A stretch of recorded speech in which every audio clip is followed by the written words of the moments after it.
it's Devin. Welcome back to another album review. In this video, I will be talking about the new Mac DeMarco album, Here Comes the Cowboy. Here Comes the Cowboy is the fourth studio album from the beloved Canadian indie hero, Mac DeMarco.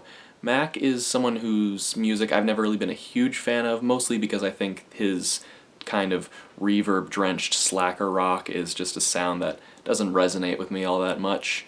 That being said, he does seem to be a very sweet guy, and I did actually enjoy his last album, 2017's This Old Dog, quite a bit. On that album, Mac was able to consistently synthesize his trademark reverby indie sounds into really quality tunes with some very nice lyrics that were really written from the heart, and they were pretty touching. Sure, it wasn't the most innovative album, but it was among the more pleasant releases of 2017 for sure. Now, 2 years later, we have Mac's fourth album, this new one here, and it's an album I was actually pretty excited for, mostly because the album's lead single, the track Nobody, is one of my favorite Mac songs to date. The production on this track was mellow and delightful. Mac's performance was super downplayed, but still showed a lot of passion and, again, heart. Lyrically, it finds Mac mournfully reflecting on the realization that now that he's famous, he's kind of unable to return to the simple and nice, quiet life that he led before he blew up. All in all, it's one of my favorite singles of the year so far. I think it's a beautiful song. One of the most apparent factors of Nobody was just how quiet it was, with only some very nice guitars, kind of gentle drumming and synths.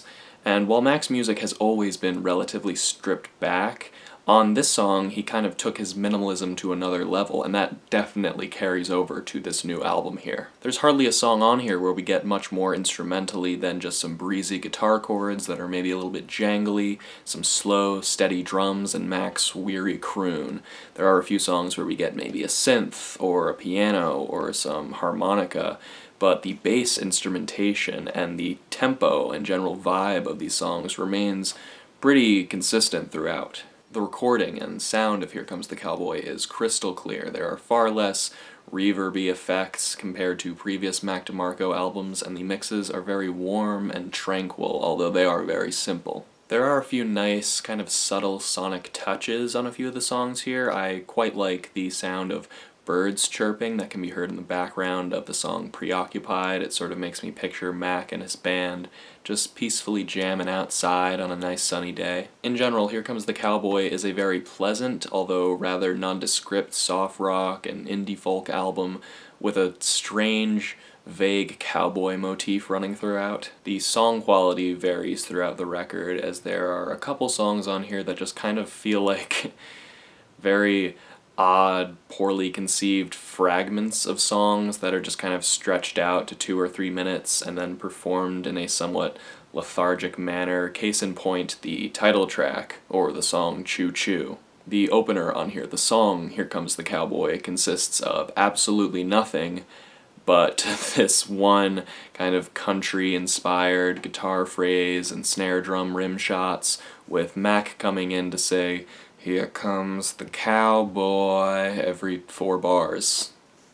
That's it. However, while there are a small handful of kind of head-scratching moments such as this song across the album, the majority of the songs are much better. Nobody is far from the only great song on this record. Other favorites of mine include the previously mentioned Preoccupied, as well as the song All of Our Yesterdays, and the beautiful, touching tribute to Mac Miller, the song Heart to Heart. These songs are extremely chilled out and hushed, like barely above a whisper, but they still manage to leave a very nice impression and come through with some really thoughtful, warm lyrics, and at least one really solid, nice guitar phrase. For as super simple as the best songs on here are, I do think that Mac works very well in this extremely quiet musical context. To my surprise, I actually ended up really enjoying this album, but it was less the songs themselves that kept bringing me back, and more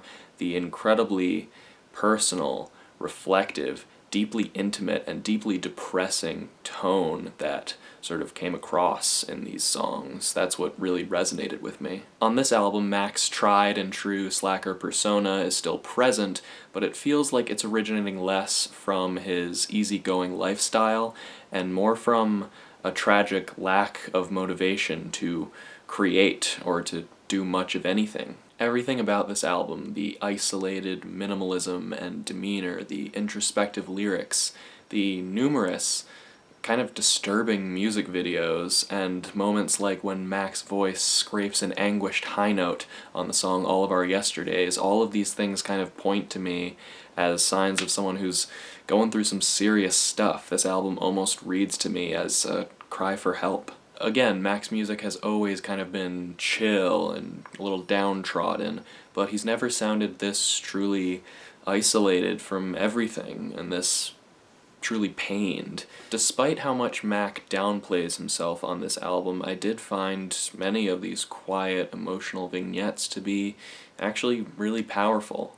Maybe I'm reading a little bit too much into this whole album cycle, but these impressions definitely affected my overall experience with the album, and Here Comes the Cowboy honestly resonated with me quite a bit. While there are some parts of the record, like the song Choo, that just kind of leave me puzzled, or like, what was this guy thinking, these songs are definitely outweighed by the moments of subdued beauty on this album, although the whole tone and everything does leave me a little bit worried for Mac's current mental state. I sincerely hope he's doing okay and is working through whatever he was in when making this album. That isn't to say this album is just sad and gloomy all the way through. It's not. In fact, there is a bit of a nice, playful light at the end of the tunnel, at the end of the last song on here, the track Baby Bye Bye, which is the longest song on here at 7 minutes.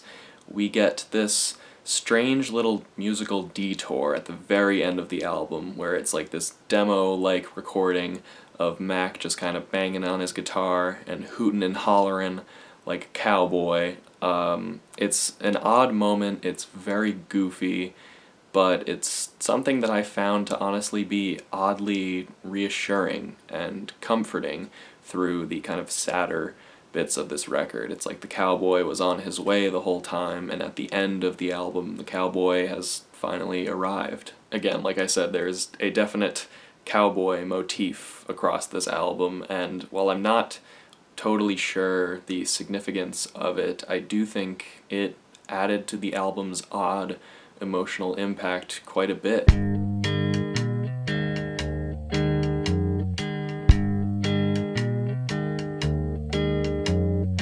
While this album is far from Mac's most structured or put together or even best thought out album, I do think it is an oddly beautiful, strange little indie record. If I were to try to look at it from a slightly less personal point of view, it is definitely not without its flaws. It is not a perfect record. If you do choose to listen to it, don't go into it expecting it to be this very polished, perfectly assembled album. It's not. But it did leave a very strong impression on me. I found there to be a lot of tragic beauty in Here Comes the Cowboy just below the surface. Again, not a perfect album, but, you know, I got a lot out of it, surprisingly, and maybe you will too, if you so choose to listen to it. For a score, I'm feeling a 7 out of 10. I think that's pretty fair. I enjoyed it. Not perfect, but absolutely worth a listen, in my opinion. I recommend it. Yeah, that's gonna wrap up all my thoughts on this new Mac DeMarco album. Here comes the cowboy. Thank you so much for watching. Be sure to like, comment, and subscribe, and all that nice stuff. Thank you again, and I hope to see you all in the next video. Goodbye.